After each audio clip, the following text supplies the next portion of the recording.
Bonsoir à tous, très heureux de vous retrouver. Je vous souhaite une merveilleuse année 2019. Soyez les bienvenus sur ce plateau aux Échos du Vatican. On ouvre cette émission avec les traditionnels vœux pour la nouvelle année. Ce lundi, le pape recevait le corps diplomatique. Dans son discours aux ambassadeurs, le Saint-Père s'est arrêté notamment sur les défis et les priorités du Saint-Siège pour cette nouvelle année. On écoute un résumé de son allocution.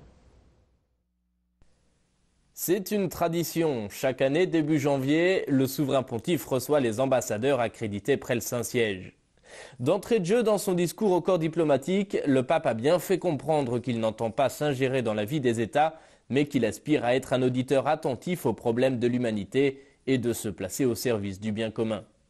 C'est dans ce contexte que François a commenté l'accord provisoire signé en septembre dernier entre le Saint-Siège et la République populaire de Chine pour la nomination des évêques chinois. Cet accord, a-t-il fait valoir, est le fruit d'un dialogue institutionnel long et réfléchi qui a permis de fixer des éléments stables de collaboration entre les deux États. Et le pape de préciser qu'il a réadmis dans la pleine communion les évêques officiels ordonnés sans mandat pontifical, les invitant à œuvrer pour la réconciliation des catholiques du pays et pour l'évangélisation.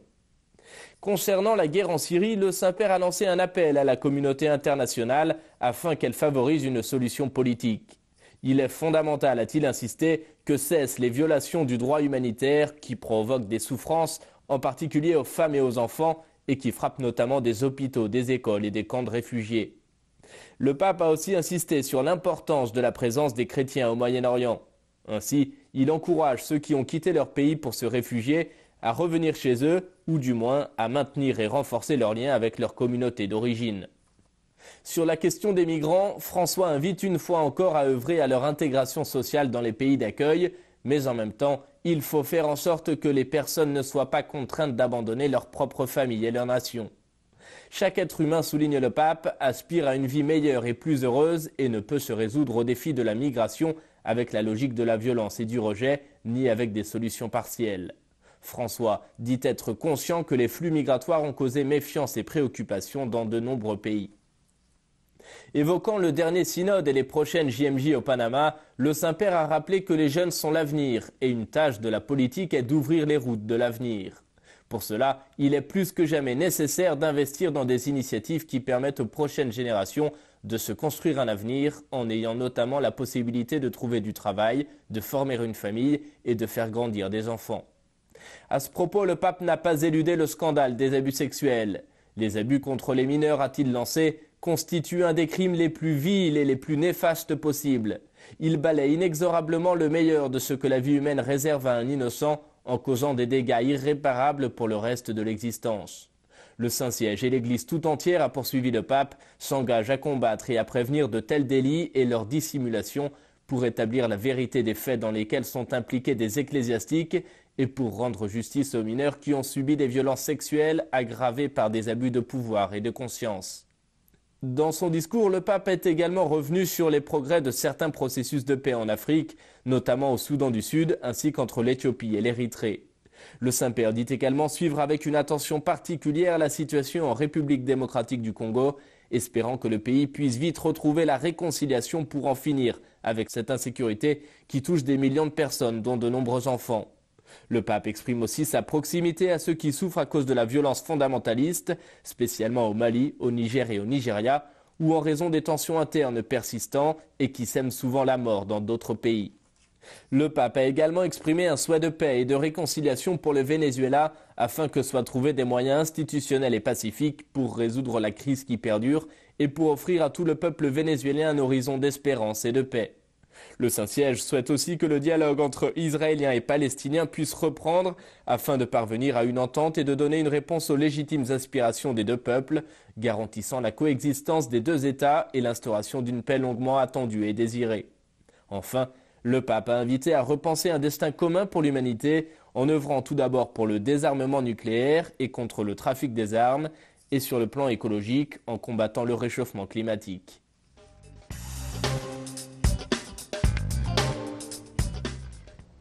Et puis comme chaque année, le 6 janvier, nous célébrions la fête de l'Épiphanie. On commémore ce jour-là la visite des rois mages à l'enfant Jésus à Bethléem.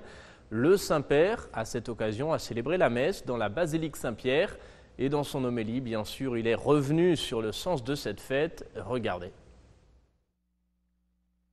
En la fête de l'Épiphanie, lors de la messe présidée dans la basilique Saint-Pierre, le souverain pontife a lancé une invitation, un appel à suivre les rois mages venus reconnaître le Messie dans l'humble crèche de Bethléem. Épiphanie, a expliqué le pape, signifie la manifestation du Seigneur. Ainsi, a-t-il poursuivi, se dévoile la merveilleuse réalité de Dieu venu pour tous. Toutes les nations, les langues et les peuples sont accueillis par lui et aimés par lui. Dans l'évangile qui nous parle de l'Épiphanie, il est dit que les mages, après avoir rencontré Jésus, regagnèrent leur pays par un autre chemin, différent de celui d'Hérode. C'est une voie alternative au monde, comme celle que suivent ceux qui sont avec Jésus, Marie, Joseph et les bergers. Eux, comme les mages, ont laissé leur maison et sont devenus pèlerins sur les chemins de Dieu. Dans son homélie, le pape a également invité à faire des cadeaux au Seigneur en développant la symbolique de l'or, de l'encens et de la myrrhe offerts à Jésus par les rois mages. L'or, considéré comme l'élément le plus précieux, nous rappelle que c'est à Dieu que revient la première place. Il doit être adoré, mais pour ce faire, il faut se priver soi-même de la première place et se reconnaître pauvre. L'encens, quant à lui, symbolise la relation avec le Seigneur. C'est la prière qui, comme un parfum, monte vers Dieu. Et de même que l'encens doit brûler pour parfumer, ainsi notre prière doit brûler. Elle doit être dépensée pour le Seigneur, non seulement en parole, mais aussi en actes. Enfin, la myrrhe est utilisée pour envelopper avec amour le corps de Jésus descendu de la croix. En effet, le Seigneur veut que nous prenions soin des corps éprouvés par la souffrance. En conclusion, le pape nous invite à ne pas perdre l'occasion de faire un beau cadeau à notre roi, venu pour tous, non pas sur les scènes somptueuses du monde, mais dans la pauvreté lumineuse de Bethléem.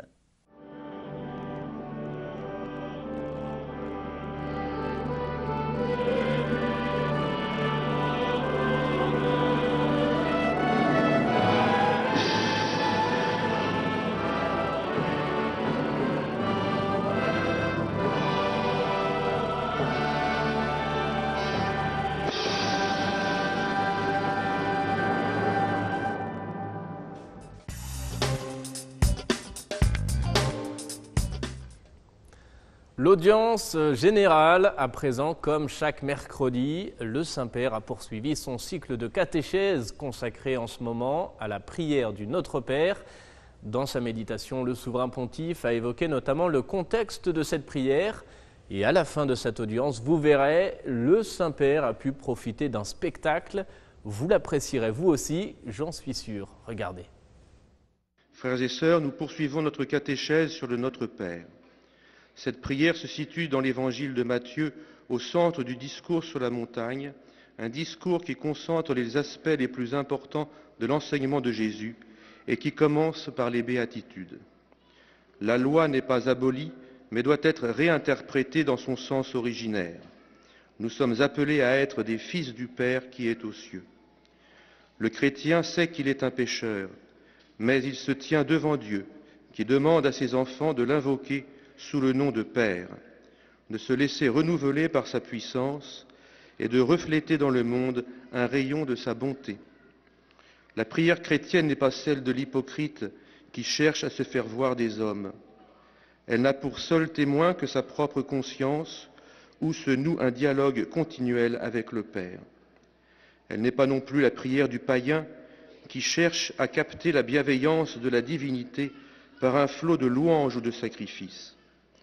Il suffit de se mettre sous son regard et le Père sait ce dont nous avons besoin avant même qu'on le lui demande.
Faire la paix, c'est imiter Dieu, qui a voulu faire la paix avec nous.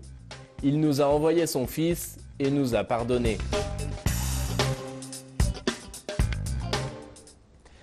Et je vous propose maintenant de revenir sur les dernières célébrations de l'année 2018. Au Vatican, le Saint-Père a présidé la messe de minuit le 24 décembre, suivi le jour d'après de son message de Noël et de la traditionnelle bénédiction Urbi et Orbi à la ville et au monde. On regarde un résumé avec les images de la télévision du Vatican.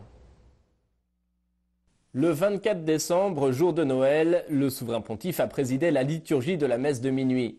Dans son homélie, le pape nous invite à suivre le nouveau modèle de vie lancé par l'enfant Jésus, basé sur le partage et non sur l'accaparement et l'avidité. Ainsi, le pape a dénoncé les banquets de quelques-uns, tandis que beaucoup d'autres n'ont pas de pain pour vivre. Il condamne l'avidité et l'insatiable voracité de beaucoup d'hommes, pour qui amasser des choses semble le sens de la vie. Au contraire, Dieu, lui, se fait petit pour être nourriture. Il ne prend pas, mais offre à manger, non pas quelque chose, mais lui-même, chaque jour de sa vie. Le petit corps de l'enfant de Bethléem lance un nouveau modèle de vie, non pas dévoré ni accaparé, mais partagé et donné. Devant la mangeoire, nous comprenons alors que ce ne sont pas les biens qui entretiennent la vie, mais l'amour.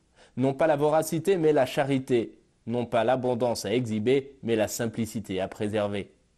Si l'on accueille Jésus, l'histoire change, car le centre de la vie n'est plus moi, affamé et égoïste, mais lui qui naît et qui vit par amour. Et le pape a alors de s'interroger. Quelle est la nourriture de ma vie dont je ne peux me passer? Est-ce le Seigneur? Ai-je vraiment besoin de beaucoup de choses, de recettes compliquées pour vivre? À Noël, est-ce que je partage mon pain avec celui qui n'en a pas? En cette nuit de Noël, nous sommes appelés, dit François, à répondre à la question que le bon pasteur posera à Pierre, « M'aimes-tu » De cette réponse alors dépendra l'avenir du troupeau, car aimé de Dieu, je pourrais moi aussi aimer et prendre mes frères par la main.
Comme chaque année, le 25 décembre, depuis la loggia de la basilique Saint-Pierre, le souverain pontife a livré un message à la ville et au monde, avant de donner sa traditionnelle bénédiction Urbi et Orbi.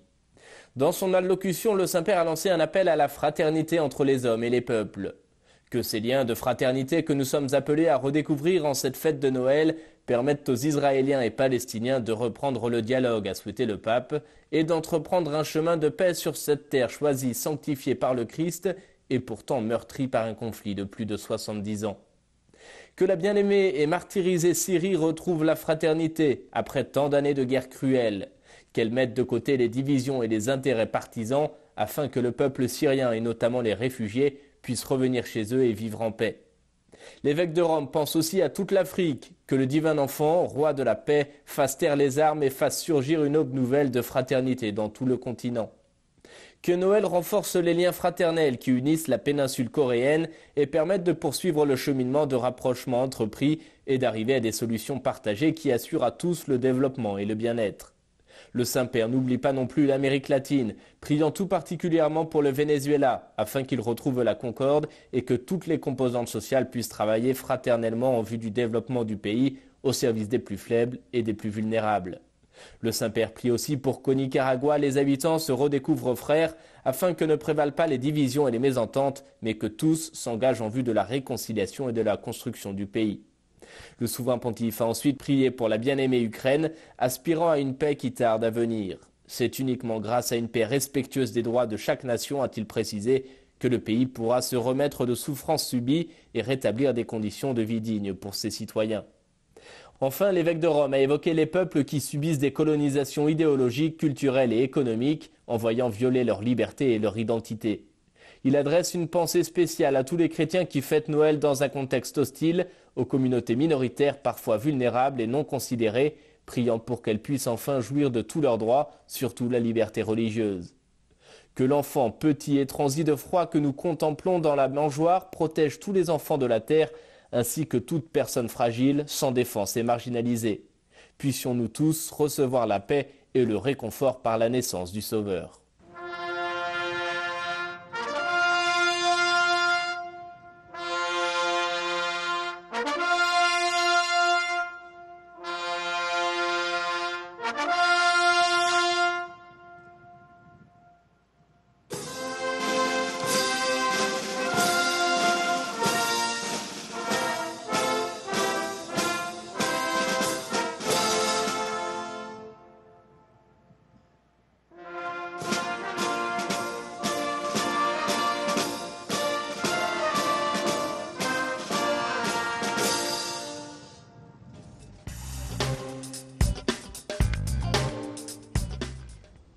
Voilà donc l'année 2018 achevée. Elle a été malheureusement marquée par les scandales d'abus sexuels. Le pape ne les a pas ignorés dans son discours au corps diplomatique. Pour en parler plus encore, je vous propose d'entendre le père Federico Lombardi, ancien porte-parole du Vatican. Il estime que 2018 était un tournant. On l'écoute au micro de Vatican Media.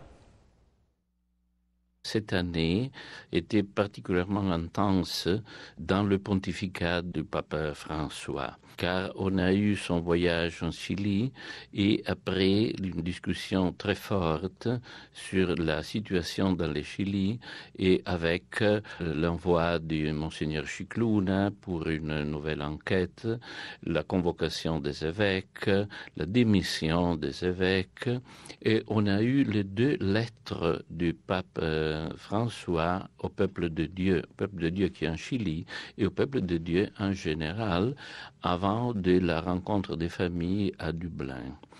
Dans ce sens, c'est un tournant, je pense, pour l'engagement énormément fort du pape sur ce front.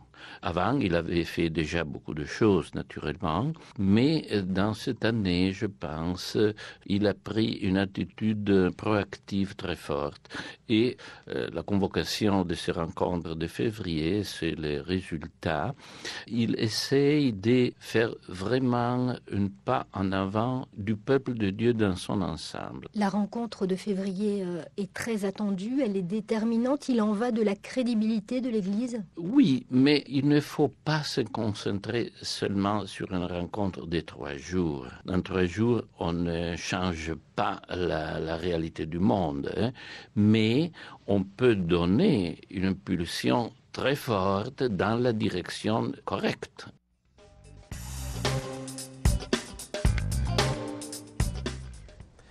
Et avant de nous quitter, on s'arrête comme au début de chaque mois sur les intentions de prière du pape.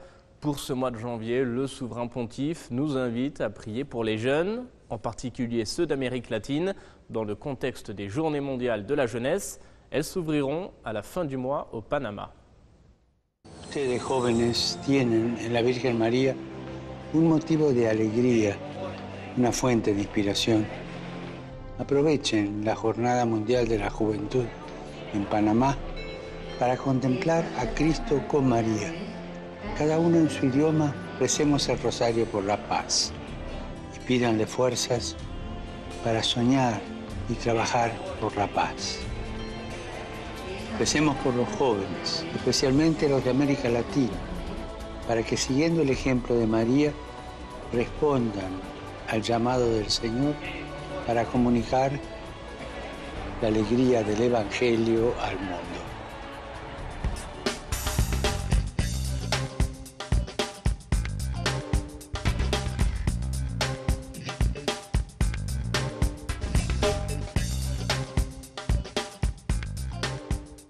Que Jésus, Marie et Joseph bénissent et protègent toutes les familles du monde pour qui règne l'amour, la joie et la paix.